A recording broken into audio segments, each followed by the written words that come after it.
안녕하세요. 듣다 보면 빠져드는 은근히 야릇하고 흥미진진한 이야기, 여기는 바로 행즈리아담입니다. 오늘도 시간 여행 떠날 준비 되셨죠? 구독과 좋아요는 행즈리아담의 힘이 됩니다. 지금 바로 시작합니다. 시장의 저작거리는 언제나 사람들로 북적였습니다. 비단 장수의 목청 높은 소리와 떡 파는 아주머니의 바쁜 손길이 뒤섞이고 아이들은 흙먼지를 일으키며 뛰어다녔죠. 그 활기 넘치는 풍경 한편 가장 후미진 담벼락 밑에는 계절의 흐름조차 잊은 듯한 사내 하나가 늘 같은 자리에 웅크리고 있었습니다. 그의 이름은 선우. 그의 행색은 영락없는 거지였습니다. 다해진 누더기 옷은 때가 꼬질꼬질했고 아무렇게나 자란 머리카락과 수염은 그의 나이를 짐작하기 어렵게 만들었죠. 깊게 눌러쓴 삿갓 아래로 보이는 얼굴은 굶주림에 지쳐 보였지만 그 속에서 유일하게 형형하게 빛나는 것이 있었으니 바로 그의 눈동자였습니다. 선우의 눈은 보통 사람의 눈과는 달랐습니다. 그는 국어를 위해 손을 내밀거나 구슬픈 소리를 내지도 않았습니다. 그저 묵묵히 앉아오가는 사람들의 얼굴을 꿰뚫어 볼 듯이 응시할 뿐이었죠. 그의 눈에 비치는 것은 사람들의 겉모습만이 아니었습니다. 화려한 비단 옷을 입은 양반의 얼굴에서는 곧 닥쳐올 몰락에 그림자를 보았고 웃음 파는 기생의 고운 얼굴에서는 밤마다 흘리는 눈물과 숨겨진 병마의 기운을 읽었습니다.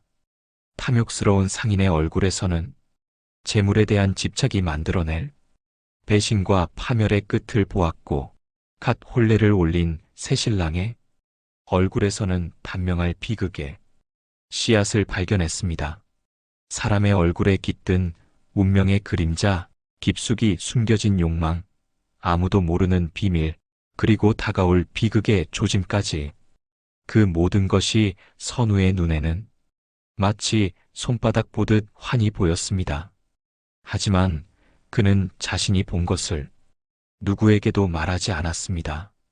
인간의 운명이란 거대한 강물과 같아서 작은 조약돌 하나 던진다 한들 그 흐름을 바꿀 수 없음을 너무나도 잘 알고 있었기 때문입니다. 오히려 섣불리 입을 열었다가는 물살에 휩쓸려 자신마저 위험해질 수 있다는 것도요. 그래서 그는 침묵했습니다. 그저 세상의 온갖 희로애락이 스쳐 지나가는 저작거리 한 구석에서 모든 것을 지켜보는 눈이 되어 앉아있을 뿐이었습니다. 사람들은 그를 그저 정신 나간 미친 거지로 여기며 무심히 지나쳤지만 선우는 그들의 얼굴에서 시작과 끝을 함께 보고 있었습니다.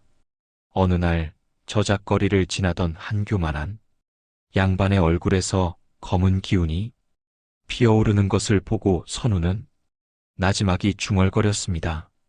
또 한 명, 욕심에 눈이 멀어. 제명을 재촉하는구나. 오늘 밤을 넘기기 어렵겠군. 그리고 다음 날 그 양반이 노름판에서 비 때문에 칼에 맞아 죽었다는 소문이 저작거리에 파다하게 퍼졌습니다. 선우는 그 소문을 들으며 그저 씁쓸한 표정으로 삿갓을 더욱 깊이 눌렀을 뿐이었습니다. 세상의 비밀을 엿보는 자의 눈은 이토록 고독하고 허무한 것이었습니다. 한양에서 김진사 댁을 모르는 이는 없었죠. 대대로 비단 장사를 하여 막대한 부를 쌓은 가문이었습니다. 그 집의 주인인 김진사는 성품이 인색하고 깐깐하기로 유명했지만 딱 한 가지 그의 물은 구석이 있었으니 바로 20살이 갓 넘은 외아들 태준이었습니다. 태준은 김진사의 눈에 넣어도 아프지 않을 금지옥엽이었지요. 태준은 아버지의 기대에 부응하듯 용모가 준수하고 총명하여 글 공부에도 뛰어난 재능을 보였습니다. 김진사는 아들이 장차 과거에 급제하여 높은 벼슬에 오르고 가문을 더욱 빛내 줄 것이라 굳게 믿었습니다. 그는 아들의 창창한 미래를 위해서라면 어떤 대가라도 치를 준비가 되어 있었습니다. 그러던 어느 날 김진사는 아들의 앞날이 너무나 궁금한 나머지 장안에서 용하다는 관상가들을 찾아다니기 시작했습니다. 그는 값비싼 인삼과 비단을 예물로 싸들고 이름난 관상가들을 차례로 만났습니다. 하지만 그들은 하나같이 김진사의 재물과 권세에 아첨하는 말들만 늘어놓을 뿐이었습니다. 허허! 도련님은 제왕이 될 상입니다. 장차 영의 정도 문제 없겠습니다. 이런 귀한 골격은 평생 처음 봅니다. 하늘이 내린 인물이십니다. 김진사는 그런 허황된 말들이 지겨워졌습니다. 그는 아첨이 아니라 진짜 아들의 운명을 알고 싶었습니다. 실망한 채 집으로 돌아오던 길, 그는 번잡한 저작거리를 지나게 되었습니다. 시끄러운 소음과 흙먼지의 미간을 찌푸리며 걸음을 재촉하던 그의 눈에 담벼락 밑에 웅크리고 앉은 한 거지가 들어왔습니다. 다른 거지들과는 무언가 달랐습니다. 구걸도 하지 않고 그저 고개를 숙인 채 깊은 생각에 잠겨 있는 듯한 모습. 그리고 문득 고개를 들었을 때 김진사는 그 거지의 눈빛과 마주치고는 저도 모르게 걸음을 멈추었습니다. 깊이를 알 수 없는 그 눈동자는 마치 자신의 마음속 깊은 곳까지 꿰뚫어 보는 듯 서늘하면서도 기묘한 힘을 가지고 있었습니다. 저 녀석은 보통 거지가 아니구나. 김진사는 홀린 듯 거지에게 다가갔습니다. 그가 바로 선우였죠. 김진사는 평소 같았으면 거들떠보지도 않았을 누추한 거지 앞에 섰습니다. 그는 헛기침을 몇 번 하더니 거만한 태도로 입을 열었습니다. 네 이놈, 내가 사람의 얼굴을 좀 볼 줄 아느냐? 선우는 천천히 고개를 들어 김진사를 올려다보았습니다. 그의 눈에는 두려움도 아첨도 없었습니다. 그저 모든 것을 알고 있다는 듯 담담하고 공허한 빛만이 감돌았지요. 지나가는 나그네의 얼굴에 낀 시름 정도는 읽을 줄 압니다만 선우의 태연한 대답에 김진사는 오히려 호기심이 동했습니다. 그는 품에서 은자 한 잎을 꺼내 선우 앞에 던졌습니다. 좋다. 내 너에게 큰 인심을 쓰마. 여기 내 아들이 있다. 이 아이의 관상을 한번 보거라. 내 놈의 실력이 쓸만하다면 더 큰 상을 내릴 것이다. 김진사는 뒤에 서 있던 아들 태준을 앞으로 내세웠습니다. 태준은 아버지의 갑작스러운 행동에 당황하며 어쩔 줄 몰라 했습니다. 선우의 시선이 태준에게로 향했습니다. 그는 태준의 얼굴을 힐끗 주 짧은 순간 바라보았을 뿐입니다. 하지만 그 짧은 순간 그는 태준의 이마와 눈썹, 코와 입술에 서린 모든 운명의 기운을 읽어냈습니다. 선우는 잠시 침묵하더니 아무런 감정도 섞이지 않은 무심한 목소리로 입을 열었습니다. 귀한 용이 되어 하늘로 승천할 상입니다. 총명하고 기계가 있어 장차 큰 인물이 될 것입니다. 김진사는 선우의 말에 만족스러운 미소를 지었습니다. 역시 내 아들은 보통 인물이 아니야. 이 거지 녀석도 그걸 알아보는구나. 하지만 선우의 말은 거기서 그치지 않았습니다. 허허나 선우의 목소리가 한 톤 낮아졌습니다.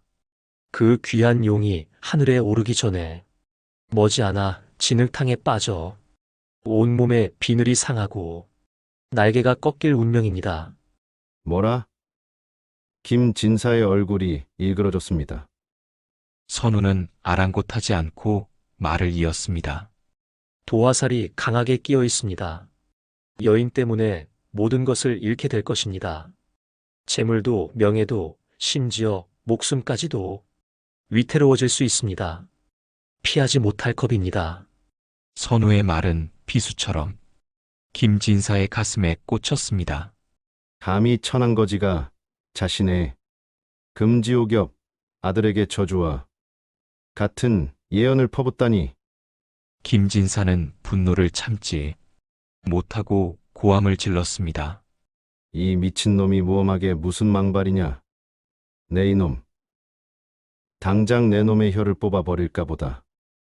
김진사는 당장이라도 포조를 부를 기세였지만 선우는 조금도 동요하지 않았습니다. 그저 보이는 대로 말씀드렸을 뿐입니다. 라고 나지막이 말할 뿐이었죠.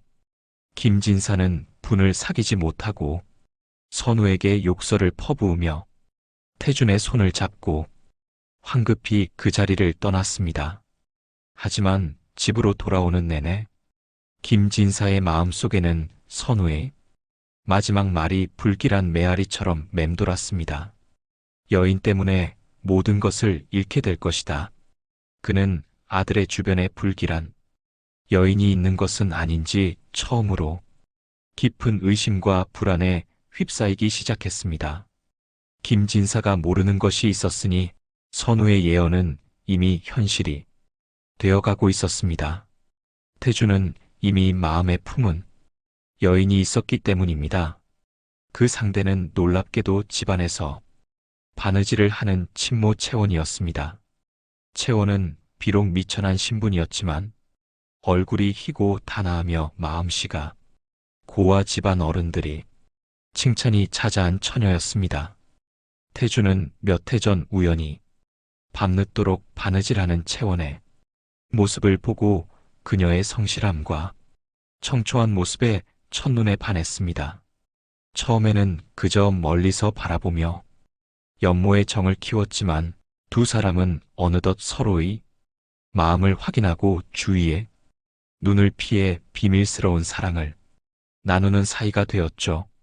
밤이 깊어 모두가 잠든 시간이 되면 태주는 몰래 자신의 서재를 빠져나와 채원이 머무는 행랑채 뒤편의 낡은 창고에서 그녀를 만나곤 했습니다. 두 사람은 촛불 하나에 의지한 채 서로의 손을 잡고 못다 한 이야기를 나누었습니다. 채원아, 조금만 더 기다려다오. 내가 이번 과거에 장원 급제하여 힘을 얻게 되면 아버지께 정식으로 너를 말씀드리고 이 집안에서 빼내어 내 곁에 둘 것이다. 첩이 아닌 나의 정식 부인으로 맞이할 것이다. 태주는 채원의 손을 잡고 굳게 약속했습니다. 그의 눈에는 사랑하는 여인을 지켜주려는 굳은 의지가 담겨 있었죠. 채원은 태준의 말에 기쁘면서도 한편으로는 불안했습니다. 신분의 벽이 얼마나 높고 견고한지 그녀는 너무나 잘 알고 있었기 때문입니다. 양반 도련님과 천한 친모의 사랑. 그것은 결코 용납될 수 없는 위험한 불장난과도 같았습니다. 도련님, 저 같은 천한 것이 어찌 감히 도련님의 배필이 되겠습니까? 이 마음만으로도 저는 분에 넘칩니다.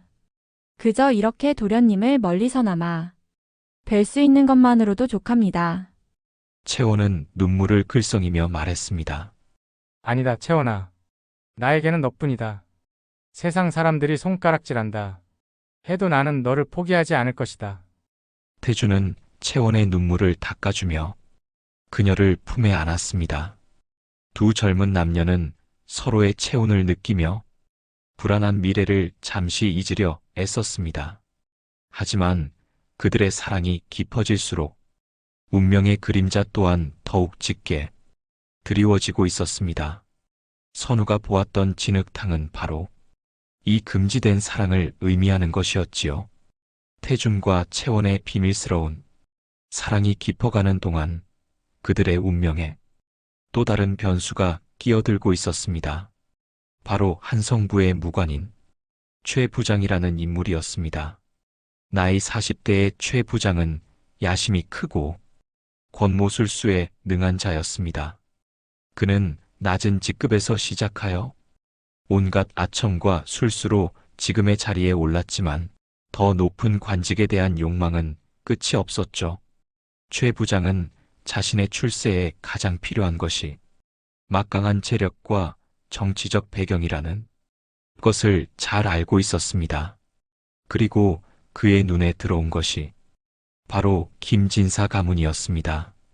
김진사는 막대한 재산을 가졌을 뿐만 아니라 조정의 여러 대신들과도 친분이 두터웠습니다.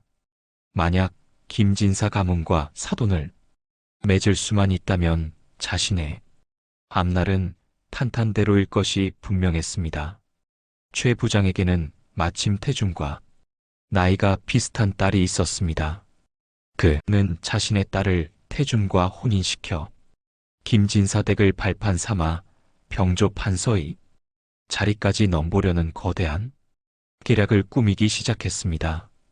그는 김진사에게 의도적으로 접근하여 환심을 사기 시작했습니다. 값비싼 뇌물을 바치는 것은 물론 김진사가 관심을 가질 만한 정보들을 물어다 주며 신임을 얻었지요. 김진사 역시 무관인 최 부장과 친분을 쌓아두는 것이 나쁘지 않다고 생각하여 그의 접근을 내심 반기고 있었습니다. 진사 어른 듣자 하니 댁의 태준 도련님이 이번 과거에서 장원급제가 유력하다지요. 참으로 훌륭한 자제분을 두셨습니다. 제게도 마침 홍기가 찬 딸이 하나 있는데 어떠십니까? 우리 두 가문이 사돈을 맺는다면 서로에게 큰 힘이 되지 않겠습니까? 최 부장은 노골적으로 혼담을 꺼냈고 김진사는 겉으로는 아직 아이가 어리다며 겸양을 떨었지만 속으로는 최 부장의 제안에 마음이 동하고 있었습니다. 이렇게 태준과 채원 그리고 최 부장의 딸 세 사람의 운명은 각자의 의지와는 상관없이 복잡하게 얽혀 들어가기 시작했습니다. 선우의 불길한 예언이 계속 마음에 걸렸던 김진사는 아들 태준이 주변을 남몰래 살피기 시작했습니다. 그는 믿을 만한 하인을 시켜 태준의 일거수일투족을 감시하게 했고 마침내 충격적인 사실을 알게 되었습니다. 자신의 금지옥엽 아들이 천한 친모 계집과 밤마다 밀회를 즐기고 있다는 것이었지요. 모씨야, 감히 저 천한 계집이 내 아들을 홀려? 김진사의 분노는 하늘을 찔렀습니다. 그는 당장 채원을 잡아들여 멍석마리를 해서 내쫓으려 했습니다. 하지만 태준의 반응은 그의 예상을 뛰어넘었습니다. 태준은 아버지 앞에 무릎을 꿇고 만약 채원을 내쫓는다면 자신도 함께 목숨을 끊겠다며 완강하게 버텼습니다. 아들의 강경한 태도에 김진사는 일단 한 발 물러설 수밖에 없었습니다. 하지만 그는 결코 두 사람의 관계를 용납할 생각이 없었습니다. 선우의 예언처럼 저 계집이 아들의 앞날을 망칠 진흙탕이 될 것이라 굳게 믿었기 때문입니다. 김진사는 며칠 밤낮을 고민한 끝에 아들의 마음을 돌리기 위한 다른 계략을 꾸몄습니다. 바로 최 부장 가문과의 혼사를 서둘러 진행하는 것이었습니다. 태준아, 얘가 아직 철이 없어. 그런 모양이다. 신분의 차이라는 것이 얼마나 무서운 것인지 너는 아직 모른다. 저 계집은 잊어라. 내가 너를 위해 최고의 신부감을 정해두었다. 최 부장 댁 여식인데 용모도 아름답고 가문도 훌륭하니 너의 배필로 조금도 손색이 없을 것이다. 태준은 아버지의 결정에 필사적으로 반대했지만 김진사는 막무가내였습니다. 그는 태준을 서재에 가두다시피 하고 외부와의 접촉을 막아버렸습니다. 그리고 일사천리로 최 부장 가문과 혼담을 확정하고 혼례 날짜까지 잡아버렸습니다. 김진사는 이것이 아들을 위한 최선의 선택이라고 믿었습니다. 번듯한 양반 규수와 혼례를 치르고 나면 태준도 자연히 천한 계집 따위는 있게 될 것이라고 생각했지요. 하지만 그의 그릇된 부성에는 오히려 아들을 더욱 깊은 절망에 구렁텅이로 몰아넣고 있었습니다. 그는 자신의 계략이 어떤 끔찍한 비극을 불러올지 전혀 예상하지 못하고 있었습니다. 김진사와 최 부장 사이에 혼담이 확정되고 양가는 본격적인 혼례 준비로 분주했습니다.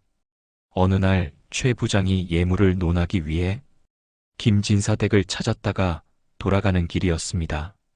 저작거리를 지날 때 그는 우연히 선우와 마주치게 되었습니다. 최 부장은 남루한 행색에 거지를 보고 인상을 찌푸리며 지나치려 했습니다.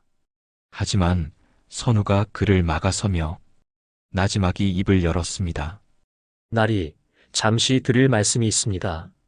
네 이놈, 감히 앞길이라고. 길을 막느냐, 썩 비키지 못할까? 최 부장은 호통을 쳤습니다. 선우는 그의 호통에도 아랑곳하지 않고 그의 얼굴을 빤히 들여다보며 읊조렸습니다. 나리의 얼굴에는 권세에 대한 욕망이 가득하시군요. 그 욕심이 하늘을 찌를 듯합니다. 최 부장은 어이가 없다는 듯 헛웃음을 쳤습니다. 그래서 어쨌다는 것이냐?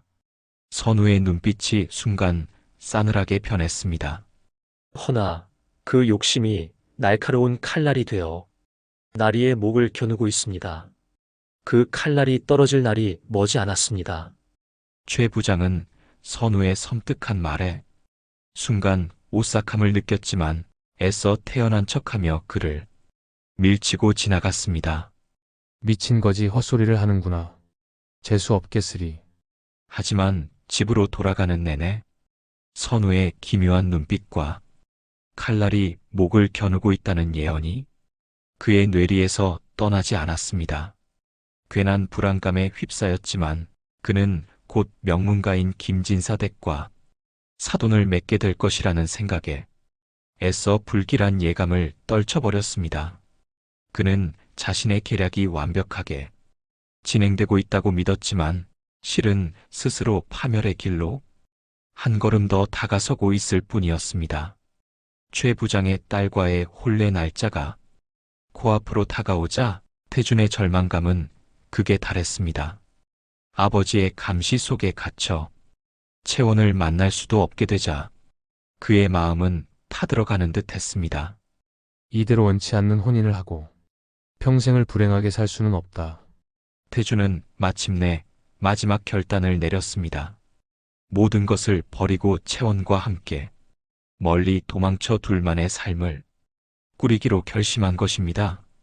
그는 자신을 감시하는 하인을 몰래 매수하여 채원에게 자신의 뜻을 전하는 데 성공했습니다. 채원 역시 태준 없는 삶은 의미가 없다고 생각했기에 위험을 무릅쓰고 그의 계획에 동참하기로 했습니다. 두 사람은 혼례식 전날 밤 야반도주를 하기로 약속했습니다. 태준은 그날 밤 아버지 몰래 서재에 보관되어 있던 값비싼 옥패 몇 개와 약간의 폐물을 챙겼습니다. 멀리 떠나 정착하려면 자금이 필요했기 때문입니다. 그리고 모두가 잠든 깊은 밤 그는 조심스럽게 자신의 방을 빠져나와 채원과 만나기로 약속한 뒷담으로 향했습니다. 채원은 이미 그곳에 나와 초조하게 태준을 기다리고 있었습니다. 그녀의 손에는 작은 보따리 하나만이 들려 있었지요. 두 사람은 서로의 손을 꼭 잡았습니다. 앞으로 어떤 고난이 닥칠지 알 수 없었지만 함께라면 두렵지 않았습니다. 채원아 가자. 이제 우리를 막을 수 있는 것은 아무것도 없다. 네, 도련님. 어디든 함께 가겠습니다.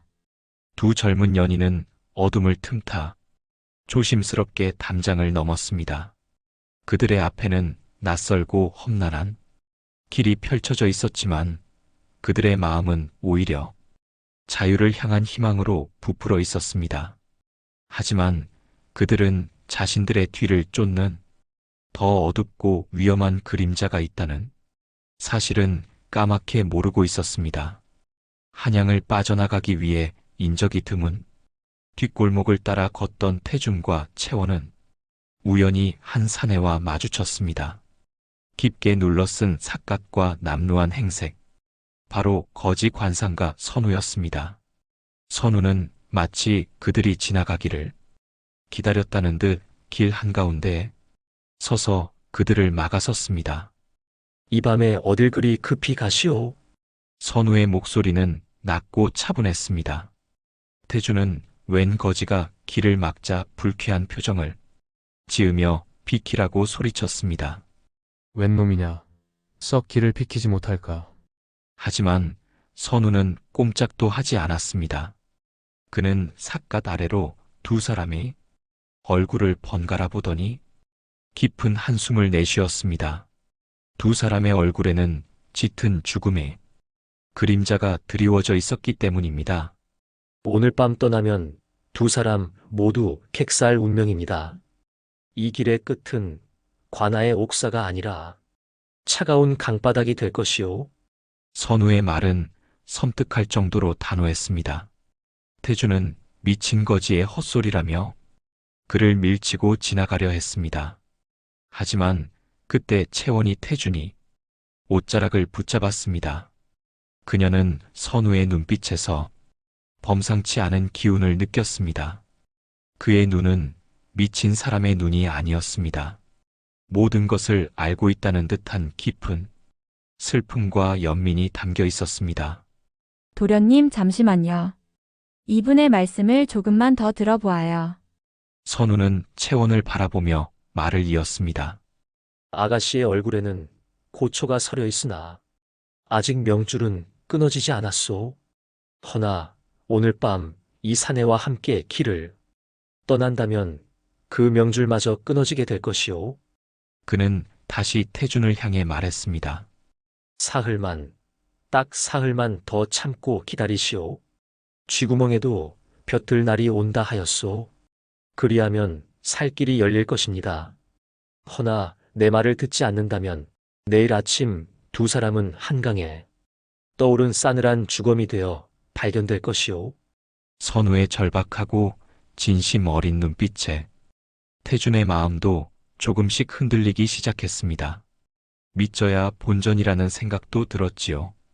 결국 태준은 채원의 간청과 선우의 경고에 못 이겨 일단 도주를 미루고 사흘만 기다려 보기로 결심했습니다.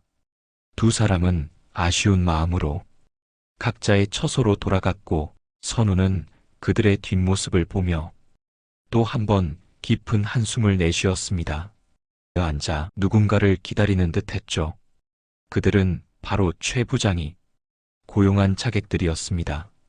최 부장은 태준과 채원의 야반도주 계획을 미리 눈치채고 있었습니다. 그는 태준을 자신의 사위로 만들기 위해 걸림돌인 채원을 이번 기회에 아예 제거해버릴 작정이었습니다. 만약 태준이 반항한다면 그 역시 다리를 부러뜨려서라도 혼례식장에 끌어다 놓을 셈이었죠.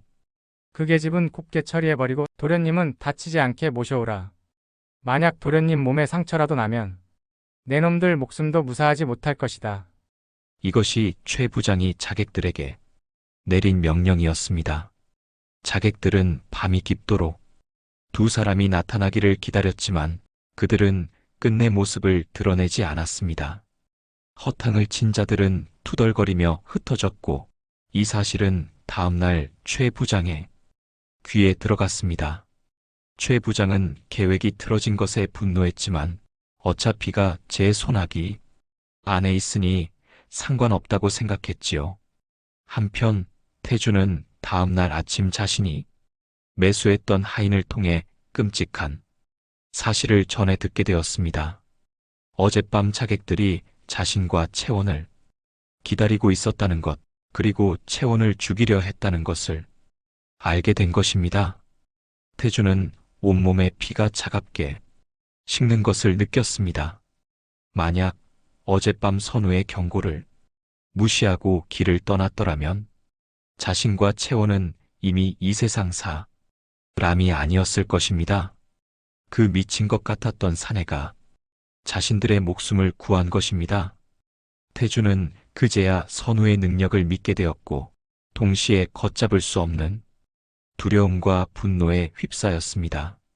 최 부장의 잔인함과 아버지의 냉혹함에 치를 떨었지요. 하지만 그는 이제 아무것도 할 수 없었습니다. 그의 운명은 이미 거대한 덫에 걸려든 것과 같았습니다. 선우의 예언대로 비극은 시작되었고 그는 그 소용돌이의 한가운데 서 있었습니다. 아들 태준의 도주 시도가 실패로 돌아가자 김진사는 안도의 한숨을 내쉬면서도 더욱 큰 위기감을 느꼈습니다. 태준이 천한 친모 계집 때문에 목숨까지 걸 정도로 깊이 빠져 있다는 사실을 확인했기 때문입니다. 이대로 두었다가는 언제 또다시 도망칠지 모를 일이었다. 저 계집을 이 집안에서 완전히 치워버리지 않고서는 태준의 마음을 바로잡을 수 없겠구나. 김진사는 처음에는 채원을 멀리 시집 보내거나 다른 집으로 팔아버릴 생각도 했습니다. 하지만 태준의 성정을 보아하니 그랬다가는 무슨 짓을 저지를지 몰랐습니다. 그는 더욱 확실하고 잔인한 방법을 쓰기로 결심했습니다. 아들의 창창한 미래를 위해서라면 손에 피를 묻히는 것쯤은 감수해야 한다고 생각했지요. 김진사는 남몰래 인신매매를 하는 악독한 무리들과 접촉했습니다. 그는 막대한 돈을 주고 채원을 납치하여 다시는 돌아올 수 없는 먼 곳으로 팔아넘기라고 의뢰했습니다. 그곳은 바로 한번 들어가면 살아서는 나올 수 없다는 머나먼 남쪽 섬이 노예 시장이었습니다. 그 계집의 흔적을 이 땅에서 완전히 지워버려라. 누구도 그녀의 행방을 알지 못하게 해야 한다. 만약 일이 잘못되어 내 이름이 거론되기라도 한다면 너희들 목숨도 부지하지 못할 것이다. 김진사의 눈에는 아들을 위한 비뚤어진 애정 대신 차가운 살기만이 가득했습니다. 그는 자신의 이기적인 욕심이 한 여인의 인생을 송두리째 파괴하고 결국에는 자신과 아들에게 더 큰 비극을 불러올 것이라는 사실을 깨닫지 못하고 있었습니다. 그의 무서운 결심은 이제 돌이킬 수 없는 강을 건너고 있었습니다. 김진사의 잔인한 계략은 신속하게 실행되었습니다. 며칠 후 채원은 홀로 심부름을 나갔다가 감쪽같이 사라져버렸습니다. 그녀가 머물던 행랑채 방에는 뜯던 옷감과 바늘만이 덩그러니 남아있었을 뿐 마치 처음부터 존재하지 않았던 사람처럼 모든 흔적이 지워졌습니다. 처음에는 채원이 스스로 집을 나간 것이라는 소문이 돌았지만 태준은 직감적으로 이것이 아버지의 짓이라는 것을 알았습니다. 그는 미친 사람처럼 아버지에게 달려가 채원의 행방을 물었습니다. 아버지 채원은 어디 있습니까? 아버지께서 채원을 어찌하신 겁니까? 김진사는 눈 하나 깜짝하지 않고 시치미를 뗐습니다. 무슨 소리냐? 그 천한 것이 제 발로 나갔거나 혹은 다른 사내와 눈이 맞아 도망이라도 갔겠지. 어디 갔는지 내가 어찌 알겠느냐? 거짓말. 아버지의 짓이 분명합니다. 제발 채원을 돌려주십시오. 제가 잘못했습니다. 태준은 아버지의 바짓가랑이를 붙잡고 애원하고 울부짖었지만 김진사의 마음은 돌처럼 차가웠습니다. 정신 차리거라. 곧 폴레를 치를 놈이 아직도 그 계집을 잊지 못했단 말이냐? 그 계집은 이제 잊어라. 그것이 너를 위한 길이다. 태준은 아버지의 냉혹한 모습에 깊은 절망감을 느꼈습니다. 사랑하는 여인을 지켜주지 못했다는 죄책감, 그리고 자신의 무력함에 대한 분노로 그는 폐인처럼 변해갔습니다. 방에 틀어박혀 식음을 전폐하고 밤낮으로 채원의 이름만 부르며 눈물 흘렸습니다. 한때 총명하고 기계 넘치던 젊은이는 온데간데 없고 넋 나간 허수아 비만이 남아있을 뿐이었습니다. 김진사는 폐인이 된 아들의 모습을 보며 속으로는 가슴 아파했지만 겉으로는 더욱 매몰차게 굴었습니다. 지금 마음이 약해져서는 안 된다. 시간이 지나면 태준도 모든 것을 잊고 다시 예전의 모습으로 돌아올 것이다고 굳게 믿었습니다. 하지만 그의 생각은 틀렸습니다. 사랑을 잃은 태준의 마음 속에는 이제 슬픔 대신 아버지를 향한 깊은 증오와 복수심이 싹트고 있었기 때문입니다. 아들 태준이 날이 갈수록 폐인이 되어 가자 김진사의 마음도 타들어가기 시작했습니다. 아들의 미래를 위해 내린 결단이었는데 오히려 아들을 죽음으로 몰아넣고 있는 것 같아 불안해졌다. 온갖 용하다는 의원을 불러 약을 지어 먹여도 소용이 없었습니다. 다급해진 김진사는 지푸라기라도 참는 심정으로 다시 저작거리에 거지 관상가 선우를 찾아갔습니다. 그는 이번에는 거만한 태도를 버리고 선우 앞에 무릎이라도 꿇을 기세였습니다. 제발 내 아들을 살려주시오. 내가 원하는 것은 무엇이든 다 들어주겠네. 돈이든 집이든 제발 내 아들이 예전처럼 돌아올 수 있는 방도만 알려주시오. 선우는 김진사의 애처로운 모습을 가만히 내려다보았습니다. 그의 눈에는 동정심 대신 싸늘한 경멸의 빛이 감돌았습니다. 이미 늦었습니다. 선우의 목소리는 얼음장처럼 차가웠습니다. 당신이 억지로 운명에 물줄기를 비틀려 한 대가입니다. 무고한 여인의 눈에서 피눈물을 흘리게 했으니 이제 당신의 눈에서도 피눈물이 흐를 차례입니다.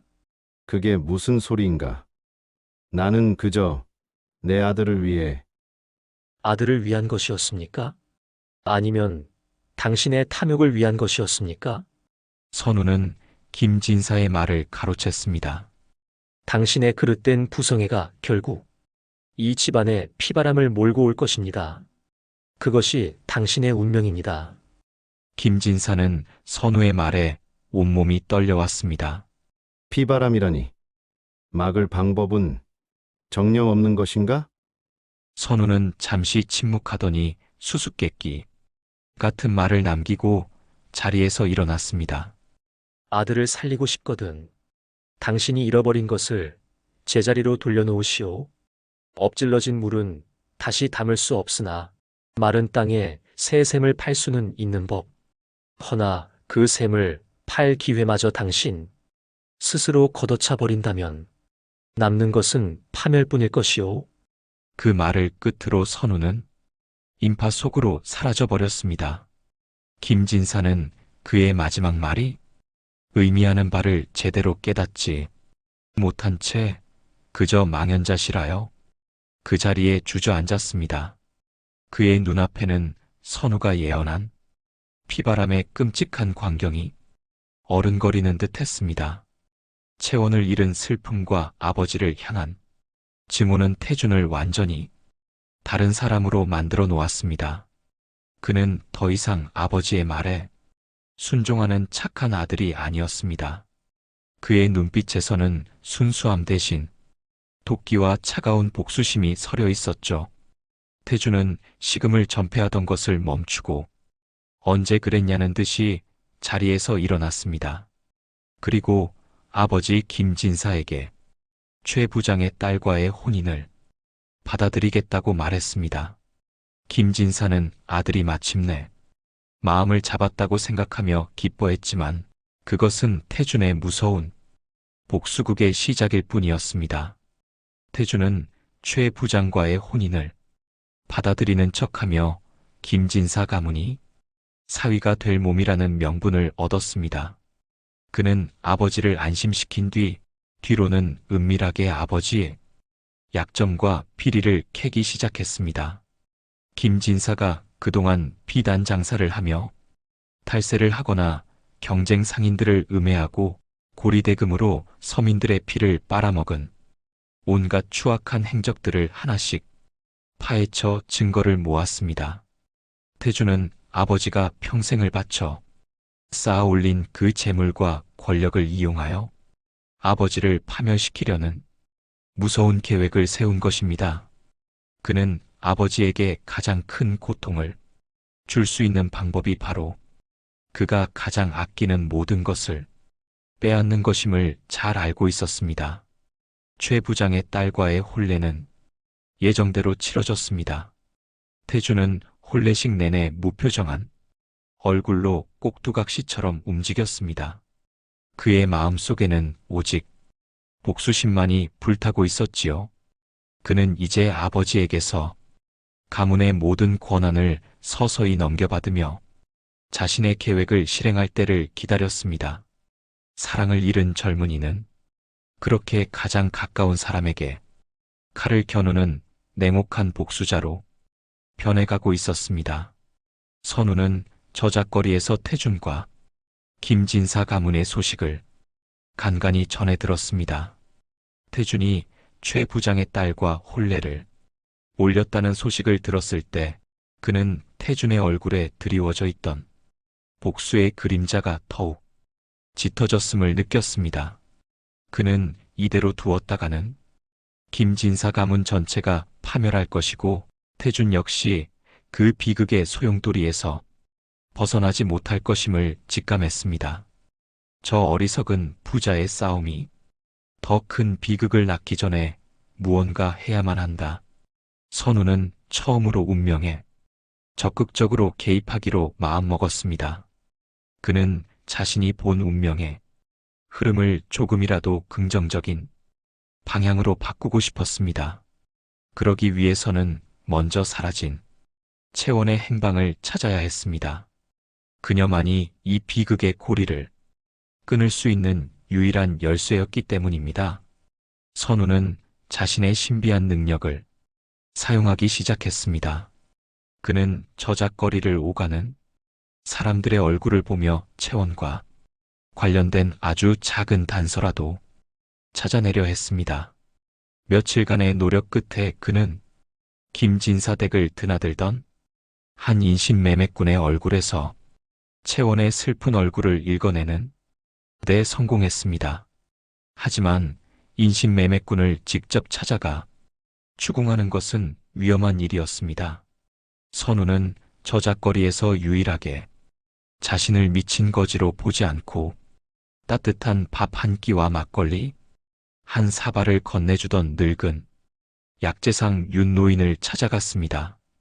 윤노인은 선우의 정체를 어렴풋이 짐작하고 있는 유일한 친구였습니다. 선우는 윤노인에게 모든 사정을 털어놓고 도움을 청했습니다. 윤노인은 선우의 이야기를 듣고 혀를 차며 자신의 인맥을 총동원하여 채원의 행방을 수소문하기 시작했습니다. 며칠 후 윤노인은 청천벽력 같은 소식을 가져왔습니다. 채원이 머나먼 남쪽 섬에 노예로 팔려갔다는 것. 그곳은 한번 들어가면 살아 돌아오기 힘든 지옥 같은 곳으로 악명이 높았습니다. 선우는 채원이 아직 살아 있다는 사실에 안도하면서도 그녀를 구해낼 길이 막막하여 깊은 시름에 잠겼습니다.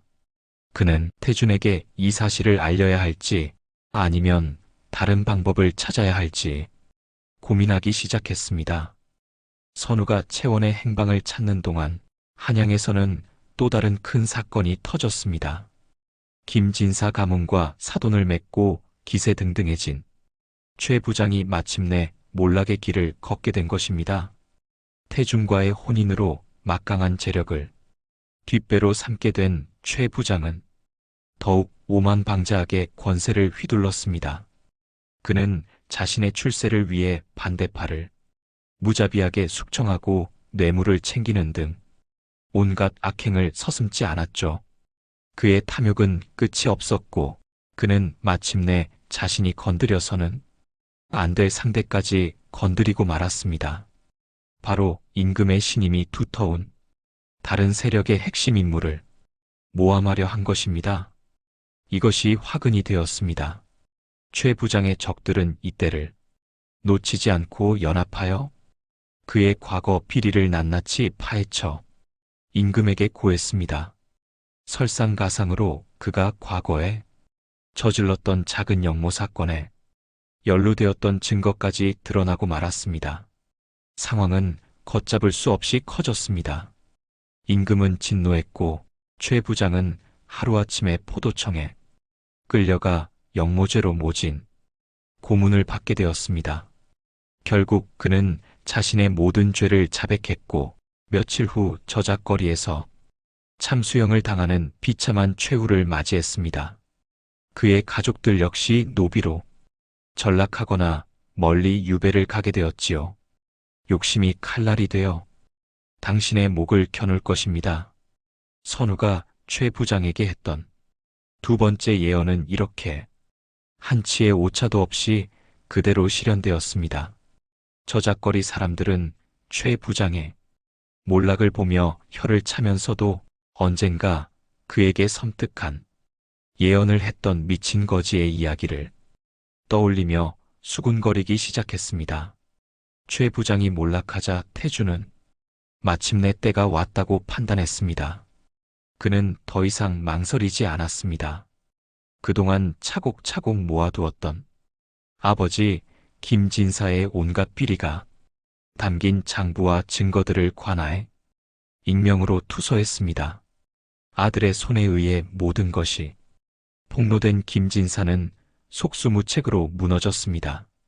관아에서는 즉시 김진사를 잡아들였고 그의 막대한 재산은 모두 국고로 환수되었습니다. 한양 최고의 부자였던 김진사는 하루아침에 모든 것을 잃고 차가운 감옥에 갇히는 신세가 된 것입니다. 태주는 차가운 쇠창살 너머 초라하게 주저앉아 있는 아버지를 찾아갔습니다. 김진사는 아들의 얼굴을 보고 피를 토하는 심정으로 절규했습니다. 내 이놈, 이 몹쓸 놈. 내가 너를 어떻게 키웠는데 내가 어찌 애비에게 이럴 수가 있단 말이냐. 태주는 아무런 표정 변화 없이 차갑게 대답했습니다. 아버지께서 제게서 가장 소중한 것을 빼앗아 가셨으니 저 또한 아버지께 가장 소중한 것을 빼앗아 드린 것뿐입니다. 이것이 아버지께서 말씀하시던 세상의 이치 아닙니까? 내가 너를 위해, 너희 앞날을 위해 무슨 짓까지 했는데 저를 위한 것이었습니까? 아니면 아버님의 욕심을 위한 것이었습니까? 아버지께서는 단 한 번이라도 제 마음을 헤아려 본 적이 있으십니까? 태준의 싸늘한 말에 김진사는 더 이상 아무 말도 하지 못했습니다. 그는 옥중에서 통곡의 눈물을 흘리며 자신의 어리석음을 후회했지만 이미 때는 늦었습니다. 선우의 세 번째 예언, 집안에 피바람이 불 것이라는 말은 아들의 손에 의한 아버지의 파멸이라는 가장 끔찍한 형태로 실현되고 만 것입니다. 아버지에 대한 복수를 모두 마쳤지만 태준의 마음은 결코 편치 않았습니다. 오히려 더 큰 공허함과 죄책감이 그를 덮쳤습니다. 그는 사랑도 가족도 명예도 모두 잃어버렸습니다. 이제 그에게 남은 것은 텅 빈 저택과 차가운 복수심의 잔해뿐이었습니다. 그는 매일 밤 술에 취해 채원의 이름을 부르며 괴로워했습니다. 그러던 어느 날 한 늙은 약재상이 태준을 찾아왔습니다. 바로 선우의 친구인 윤노인이었죠. 그는 태준에게 작은 편지 한 통을 건넸습니다. 선우가 보낸 편지였습니다. 태준은 떨리는 손으로 편지를 펼쳤습니다. 그 안에는 그가 그토록 그리워하던 채원의 행방에 대한 내용이 담겨 있었습니다. 그녀가 머나먼 섬에서 노예 생활을 하고 있다는 것, 그리고 아직 살아있다는 사실이 적혀 있었지요. 편지의 마지막에는 섬으로 가는 길이 그려진 약도와 함께 선우의 마지막 메시지가 담겨 있었습니다. 이제 그대의 선택만이 남았소. 과거의 복수와 증오에 갇혀 평생을 불행하게 살 것인가? 아니면 모든 것을 버리고 진정한 사랑을 찾아 속죄히 길을 떠날 것인가? 운명은 기회를 주었으니 그 기회를 잡는 것은 이제 그대의 몫이오. 편지를 읽은 태준의 눈에서 뜨거운 눈물이 흘러내렸습니다. 채원이 살아있다는 사실, 그리고 아직 그녀를 만날 기회가 남아있다는 사실에 그는 한 줄기 희망을 보았습니다. 그는 더 이상 망설일 필요가 없었습니다. 그는 선우가 열어준 마지막 살 길을 선택하기로 결심했습니다. 태준은 즉시 떠날 채비를 했습니다. 그는 텅 빈 저택의 모든 재산을 정리하여 가난한 백성들에게 나누어 주었습니다. 그리고 남은 돈으로는 채원을 노예 신분에서 빼내줄 몸값을 마련했지요. 떠나기 전 그는 마지막으로 옥에 갇힌 아버지를 찾아갔습니다. 그는 아버지 앞에 조용히 절을 올렸습니다. 아버지 이제 모든 것을 잊고 떠나려 합니다. 부디 옥중에서나마 평안하십시오. 하지만 김진사는 끝내 아들을 용서하지 않았습니다. 그는 아들의 뒷모습에 대고 저주 섞인 악담을 퍼부었습니다. 태준은 무거운 마음을 안고 감옥을 나섰습니다. 아버지와의 악연은 그렇게 끝이 났습니다. 이제 그에게는 오직 채원을 다시 만나겠다는 일념 하나만이 남았습니다. 그는 남루한 나그네 차림으로 머나먼 남쪽 섬을 향한 험난한 여정을 시작했습니다. 며칠 밤낮을 걷고 배를 타고 거친 파도를 헤쳐나갔습니다. 그 길은 자신의 어리석었던 과거를 속죄하고 잃어버렸던 사랑을 되찾기 위한 구원의 여정이었습니다. 몇 달간의 길고 고된 여정 끝에 태준은 마침내 채원이 있다는 남쪽 끝의 작은 섬에 도착했습니다. 섬은 지도에도 잘 나오지 않는 척박한 곳이었습니다. 거친 파도가 쉴 새 없이 바위를 때렸고 바닷바람에는 소금기 가득한 비린내가 섞여 있었죠. 그는 수소문 끝에 채원이 팔려갔다는 악명 높은 염전으로 향했습니다. 뜨거운 볕이 사정없이 내리쬐는 소금밭, 수십 명의 노예들이 허리를 굽힌 채 고된 노동을 하고 있었습니다. 모두가 지치고 절망적인 표정으로 기계처럼 움직이고 있었죠. 태준은 그 속에서 눈이 빠져라 채원을 찾았습니다.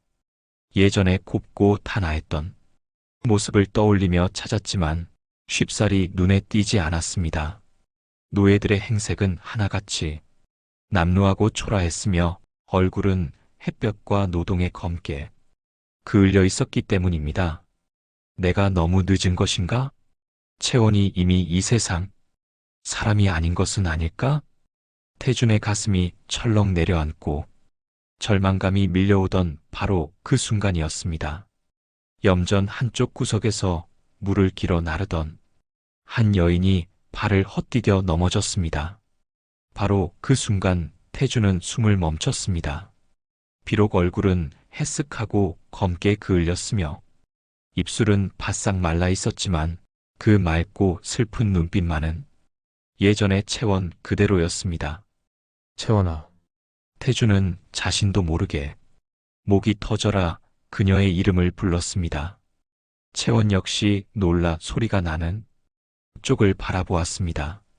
그녀는 꿈에도 그리던 태준의 모습을 보고 자신의 눈을 의심했습니다. 이것이 현실인지 아니면 고된 노동에 지쳤구는 헛된 꿈인지 분간할 수 없었습니다. 태준은 염전으로 미친 듯이 달려갔습니다. 질척이는 바닥에 발이 빠지는 것도 아랑곳하지 않았습니다. 그는 채원 앞에 이르러 차마 그녀의 상처투성이인 몸에 손을 대지도 못하고 그저 바라보며 눈물만 뚝뚝 흘렸습니다. 채원아 나다 태준이야. 내가 왔어. 그제야 현실임을 깨달은 채원의 눈에서도 뜨거운 눈물이 봇물 터지듯 쏟아져 나왔습니다. 그녀는 힘겹게 몸을 일으키려 했지만 다리에 힘이 풀려 다시 주저앉고 말았습니다. 태주는 그런 채원 앞에 털썩 무릎을 꿇었습니다. 그는 차마 채원의 얼굴을 마주보지 못하고 땅에 머리를 박고 흐느꼈습니다.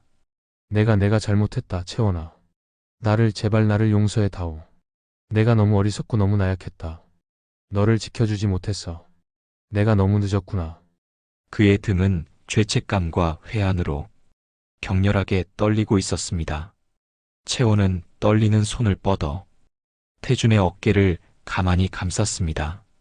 그녀의 손길은 거칠었지만 그 어떤 비단보다도 부드럽고 따뜻하게 느껴졌습니다. 아닙니다, 도련님. 이렇게 살아 돌아와 주신 것만으로도 저는 여한이 없습니다. 채원의 눈에서는 원망에 눈물이 아닌 재회의 기쁨과 깊은 용서의 눈물이 흘러내렸습니다.